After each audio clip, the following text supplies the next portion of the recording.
sa mga tropa natin dyan. Parang iba na kami sa akin eh. Papanood mo ito. MK! Maliwanag ang buhay. Nice mo ako. Siyempre naman. Ba't hindi ka nagparamdam sa akin ng mga panahon kailangan kita? Eh, pinulikat ako eh. Mahigit kalahating buwan eh. Kung masamahan yan, yung dila pa yung pinulikat. Kaya ako kapagsalita. Kaya nagsasalita ako.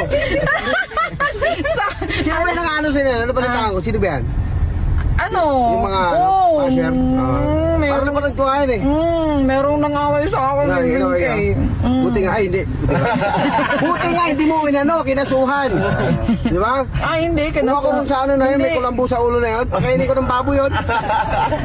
Pero ako yun tama yun, para hindi malamukan yung ulo mo. At kapal ka pala mo yung make up mo kasi sobrang kapal na rin ang mukha mo. Bakit? Hindi yun naka-makeup. Ito yung masok na Naka-filter. Hello, this is Sir Miss A, and shout out sa ating mga ka-unity mo all over the world. Actually guys, iba yung bibigyan ko reaction video ngayon, no? Wala itong kinalaman sa mga high profile. Yeah. Napipiko na lang kasi ako sa babaeng hampas lupang ito. Okay, ayoko siya talagang bigyan ng pansin, ayoko siyang pag-aksyahan ng panahon because sa palagay ko hindi worth. Kaya lang kasi parang nasagad na yung pikon ko sa pangit na ito. Last time kasi napanood ko siya, kasama niya si Maka High Blood. Nakipag-collab siya dun sa pangit na yun, Yung iniinsulto nila yung nakalaban nitong si Hadi Cha, something to that effect yung pangalan. I'm sorry Miss Hadi, no? Hindi ko masyadong alam yung name mo. Anyway, iniinsulto nung mga ito, yung nakalaban nga ni Madam Hampaslupa. Kung makasabi kayo ng pangit, para namang hindi kayo pangit. Ikaw Madam Hampaslupa, alam naman ng buong mundo kung ano itsura mo dati. Pangit ka. Kahit nga nagparitoke ka na, pangit ka pa. Nakita mo ilong mo? Nakaangat na ganun? Parang tanga? Antayin mo ako magparitoke. Tingnan ko lang kung di ka humanga sa aking alindog. Alindog, my God. Anyway, di ba? Nagpanaya sabi mo ng pangit. Unang-una, bukod sa pangit ka, hindi mo ba naisip yung mga kasama mo sa kotse nung time na nag-vlog kayo, mga pangit din? Ito namang si Maka High Blood, kung mamintas, akala mo gwapo, mas pangit ka nga. Sa lahat ng mga nakasakay dyan sa kotse na yan, ikaw yung pinakapangit. Okay? Nakaka-high blood. Actually, ayoko mamintas ng mga physical appearance sa mga tao sa totoo lang. Because naniniwala ako na ang tunay nagkagandahan nasa kalooban. Ang problema kasi mga putang inang to, ang papangit na nga ng itsura panlabas, ang papangit pa ng kalooban. Hindi ba nakaka-high blood?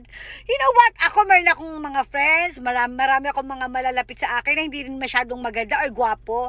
Pero alam mo, ang bubuti ng mga puso nila, kaya yung karakter nila nagiging maganda. Actually, nag-glow yung mga mukha nila because yung kanilang ganda sa puso, nagre-reflect sa kanilang mga feslak. Hindi katulad mo, Hampaslupa, kahit na nagparitoke ka, pangit ka pa rin. Kasi ang pangit ng ugali mo. Anong karapatan mong magsabing pangit ang isang tao kung ikaw mismo pangit din? Kaka-high blood. At ikaw maka-high blood, wala kang K. Okay? Wala kang karapatan. Pareho kayo ni babaeng Hampaslupa. Wala kayong K. Wala kayo sa posisyon na magsabi na pangit ang isang tao kasi nga pangit din kayo. Okay? Kailangan nyo magising sa katotohanan. Kung yung mga tunay na magaganda nga hindi nagagaganyan, kayo pa, na pangit. My God. Tigil ka kasabing pangit ang isang tao dahil pangit din kayo. Nakakaloka. Pangit din kayo. At saka pwede ba Madam Hampaslupa, maawa ka naman doon sa mga kasama mo sa vlog mo. Dahil habang nagsasabi ka na pangit ang isang tao, baka hindi mo naisip na sasaktan din sila. Ikaw hindi ka masasaktan kasi baka palang mukha mo. Okay? Or ano ba tawag dito? Wala kang pakiramdam na ganun kasi nga makapalang feslak mo. Again, ulitin ko, wala kang karapatan na magsabing pangit. Kayo ni Maka High Blood dahil pangit din kayo. O sige, hanggang dito na lang ulit. Huling vlog ko na sa ito, pangit Nakakaloka, hindi na kita papatulan. Talaga lang busit na ako sa sama na ugali mo. Kaya nagbigay na ako ng reaction video. Alright? O sige na, hanggang dito na lang ulit. Bye! Mwah!